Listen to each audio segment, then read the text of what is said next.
Okay, now we're still working backwards, so now we have to ask, what did this part of the product look like before this step happened? Well, this must have been the Grignard, because that's the only thing left.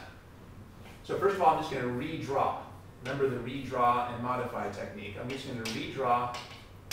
This is just a redrawing of this fragment from over here, not making any changes. And now I have to modify it so it's a Grignard. So go ahead and try modifying that so it's a Grignard. Oh, you already did it. Okay, good.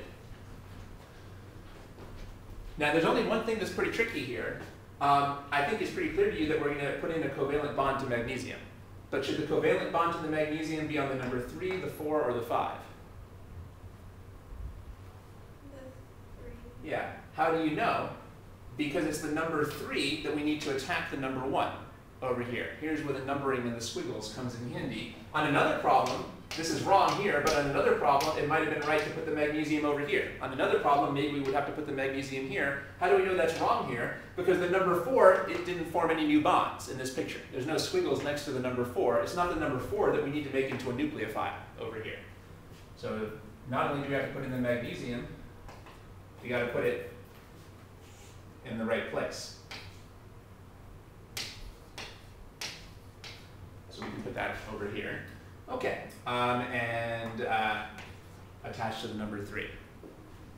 Okay, so now let's write what the answer is.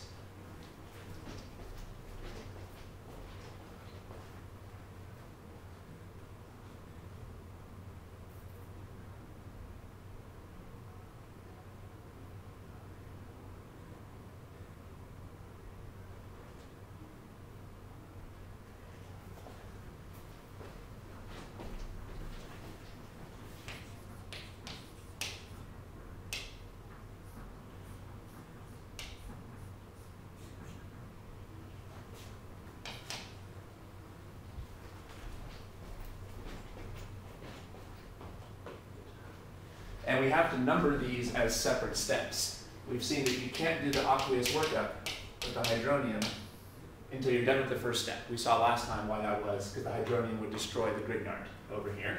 Okay, and if this was a problem we're doing on your own as homework, you'd have to be very careful to make sure that your picture was the same as in the answer key.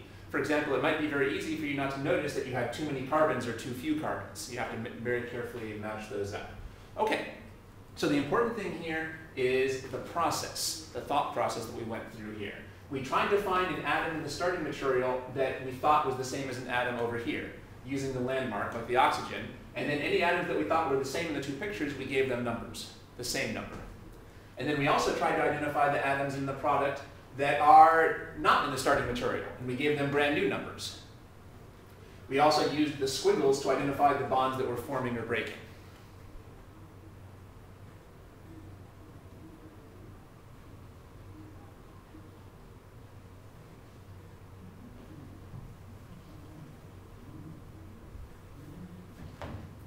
Okay, and then we did retrosynthesis. Remember we saw last time, retrosynthesis is just a fancy name for working backwards from the product.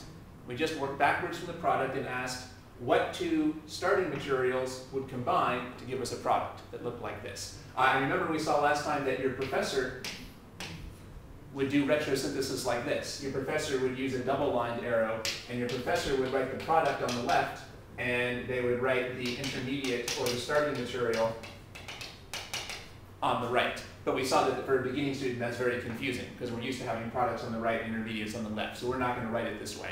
But this way of writing it is exactly the same as this way. It's just that we put the product on the right and the intermediate on the left. So we're not going to use this notation. So you can see why it's a good idea to turn your paper horizontally so there's plenty of room between the starting materials over here and the product over here, because we're kind of moving between these two things because we're going to move from right to left. All right, and then you have to, again, it helps to say in your mind what two functional groups have to react to give this. And then we can say, well, what functional group did this used to be then? Well, this used to be the aldehyde, and what did this used to be? This used to be the Grignard. And then we can make the modifications over here that were necessary. Okay? All right.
here's another synthesis problem. Again, you're given the starting materials and the product, and you have to come up with step-by-step reagents that will take you from the starting materials to the products. All right, so remember to try to use the techniques we were just going through. So let's give that a shot when you're ready.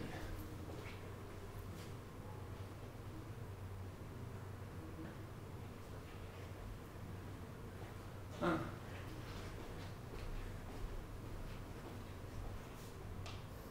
Let's try this.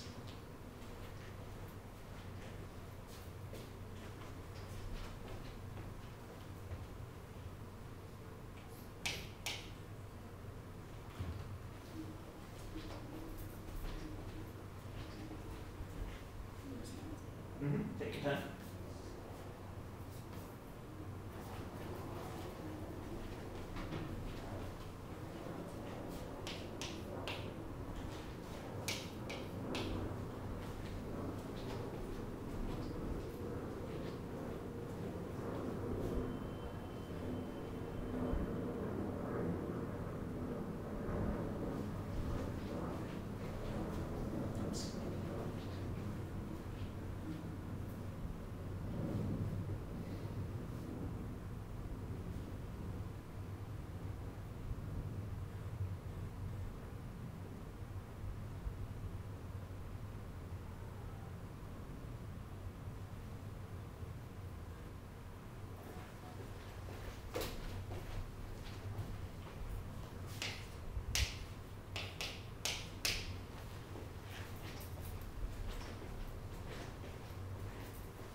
Okay, that was good work. So the landmark here is the oxygen. That's probably the same oxygen on both sides. So this carbon that's bonded to the oxygen is probably the same. And then we put in these other numbers, and we want to ask, where's the 3 and the 4? Well, how did you know that this was not the 3? Because the way that the bonds were formed on both sides of the oxygen were the same. Okay, good. There's just no way to get the numbers to match up over here. If this was the number 3, this would have to be the number 2. But the number 2 is supposed to be just a primary carbon, and this is a tertiary carbon. So it doesn't look like this can correspond to number 3. On the other hand, this matches up just fine. These carbons match up very good. And then the 4 and the 5 match up. Of course, if you wanted to, you could call this 4 and 5 and this 3 and 2. Doesn't make any difference because they're symmetrical. So just because carbons are pointing to the left in one picture, as you saw, it doesn't mean they have to be pointing to the left in this picture. That's not what's important. What matters is who is attached to whom. All right, that's a good start.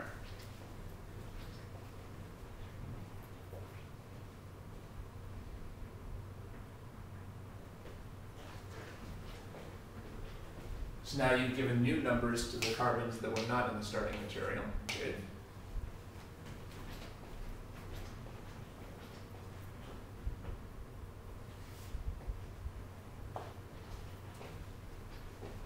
We're squiggling the bonds that got formed or broken. Good.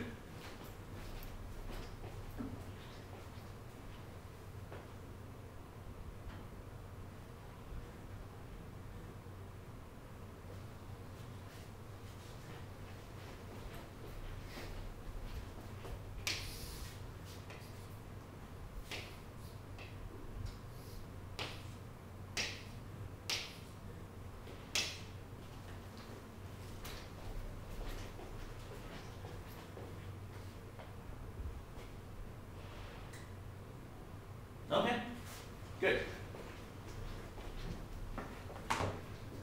So we know this fragment used to be the ketones. We hardly even need to draw it. We know that this was the ketone over here, and you saw this fragment must have used to be the Grignard.